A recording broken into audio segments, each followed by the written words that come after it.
పవన్ కళ్యాణ్ గారు నేను ప్రశ్నిస్తానని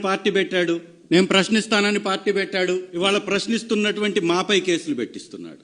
ఏమన్నా మాట్లాడితే నేను ముఖ్యమంత్రిని కాదు అంటాడు. అయ్యా నువ్వు ముఖ్యమంత్రివి కానప్పుడు, వ్యవస్థల్లో జరిగేటటువంటి తప్పిదాలని మాట్లాడలేనప్పుడు, చంద్రబాబు నాయుడు గారి అవినీతి భాగోతం చిట్టా మీకు తెలిసి మీరు అనేక సభల్లో మాట్లాడింది వాస్తవమైనప్పుడు, మీ ప్రభుత్వంలో ఉన్నటువంటి పెద్దల యొక్క ఒత్తిడితో ఈ కేసులన్నీ నీరు గారిపోతా ఉంటే ఎప్పుడు ప్రశ్నిస్తావు?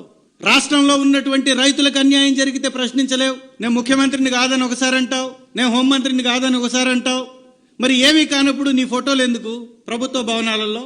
నువ్వేమీ చేయలేనప్పుడు నీ పర్యటనలు ఎందుకు? దానికి హెలికాప్టర్లు ఎందుకు? దానికి ఖర్చు ఎందుకు?